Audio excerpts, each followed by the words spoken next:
We live in a region of breathtaking beauty. We live in a region that is environmentally healthy. We live in a region of cultural diversity. And we live in a region that is growing rapidly. In the past 25 years, Metro Vancouver has grown by over 1 million people. With 35,000 newcomers to Metro Vancouver arriving each year, we can expect to grow another million by 2040. Developing a sustainable region depends upon managing the complex interplay of the economy, environment, and social aspects of our lives. The proposed regional growth strategy lays out how we intend to develop in our region until 2040. Clearly defined urban boundaries help create compact urban areas. This kind of growth brings housing, employment, and amenities together while protecting our rural areas. Focusing growth in urban centers and transit corridors gives us livable communities with a strong transportation network. Encouraging high-density town centers leaves other areas of low density for single-family neighborhoods. The Inlet Town Centre is where most of Port Moody's future high-density development will take place. We have lived here for almost 5 years in Port Moody, and one of the reasons we picked it is just because of its location. It's close to everything and it's easy for us to get around. By maintaining an urban containment boundary, the growth strategy will clearly delineate urban and non-urban areas. Port Moody is only one of many town centres across the region growing rapidly. The regional growth strategy sets out directions for this growth that lessen our dependence on auto use and reduce greenhouse gas emissions. That was definitely one of the things that I thought about when I chose to live here in Port Moody, is just the accessibility to everything, where it doesn't take up your whole day being in a vehicle, having to drive places. You can walk and get what you need, or you're close to what you need to do with the kids. Clearly defining our urban boundaries will help ensure that future growth protects the environment and uses our infrastructure and resources effectively. As our region's population grows, so does our need for jobs and a sustainable economy. A healthy business climate for both traditional and new economic sectors depends upon adequate industrial lands. As well, our agricultural lands are important for local and export markets. Preform Construction builds houses here in Port Kells, then trucks them to their final location. They employ 6 full-time workers and are a company based on an idea that depended on the ideal location. These units are quite big, as you can see behind me. So we need to be able to pull these out into a yard and be able to back a flatbed truck in to pick them up. So in terms of having a site that's large enough and easy access to the highways, it's key. The economy requires industrial lands to provide services that other businesses rely on. Construction, manufacturing, renovation, repairs, storage, and distribution. There are 140,000 people who are directly employed on industrial lands. That number doubles when you add in the indirect spin-offs. Clearly a major force in our economy, our industrial land base is being threatened because the market value for land for residential or commercial purposes is greater than that for industrial land. The problem that we ran into was encroaching residential development. The further that you push companies like us out, the less efficient and competitive we become. By converting industrial lands into business parks, landowners can charge higher rents. But the cost to society is not only the loss of land for industry, it also takes potential business away from town centers already served by transit. This weakens the viability of transit and town centers, causing greater dependence on cars and increasing pollution. A shortage of industrial lands is now projected in 10 to 15 years. Metro's growth strategy aims to address that shortfall and protect existing lands, ensuring that companies like Preform continue to thrive.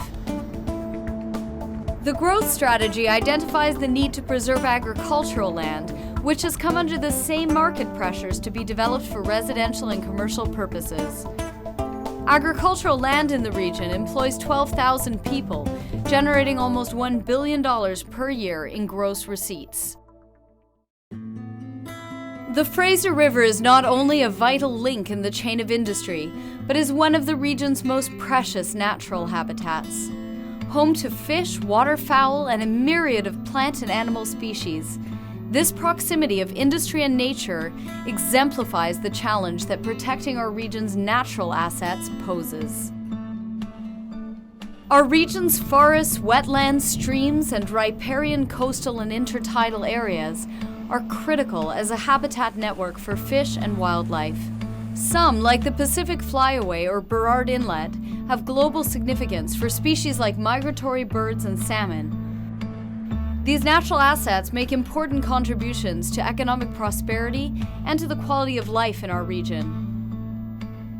The new approach is to look at it from an ecosystem services perspective, and that is really asking what services do we get provided for free from the ecosystem that allow us to have the quality of life that we do. Maintaining the health of ecosystems is not simply of interest to those who enjoy nature, but is an important component of land use planning in a sustainable region. This goal focuses on protecting the region's conservation and recreation lands through a strategy that protects the state and integrity of the region's drinking watersheds, critical habitats, wetlands, forests, conservation areas, major parks, and recreation areas. As we grow over the next 30 years, protecting natural assets from development will enhance our economy and quality of life. Complete and resilient communities not only build social cohesion, but are energy efficient and resistant to natural hazards. The growth strategy wants to encourage the type of housing diversity found in Richmond's town centre.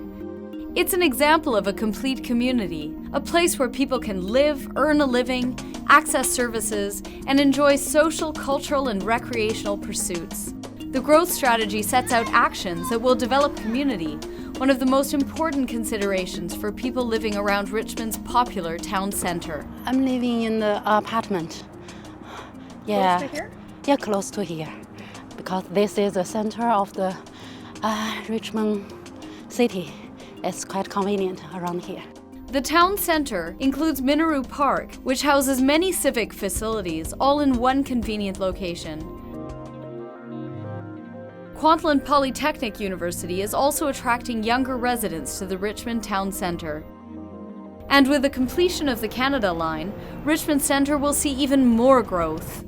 So it's pretty expensive in Richmond, so I wouldn't say there's many good places to live here. Not cheap, you know, you have to live with 2 or 3 other friends just to get a good price for housing. Strategies aimed at meeting the projected demand for affordable housing recognize that all levels of government have a role, and provincial and federal funding is essential. Providing a wide range of housing choices while encouraging the building of green housing helps ensure a sustainable region for future generations. When we look forward to the next 30 years, it is clear that our transportation systems will be different. Concerns about greenhouse gas emissions and a shift from oil-based transport will change how we get around. Integrating land use with transportation strategies will encourage growth that supports a sustainable transportation network. How we grow impacts our transportation infrastructure, but our transportation infrastructure also shapes how we grow. The growth strategy aims to enhance linkages between our region's communities while connecting them with national and international destinations.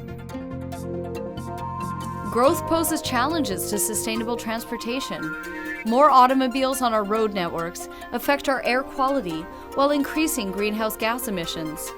Congestion slows goods movement, impacting our economy.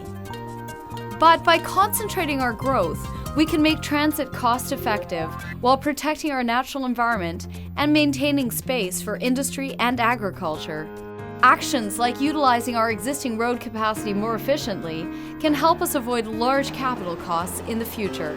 And increasing the use of rail and barge for goods movement can help reduce greenhouse gas emissions.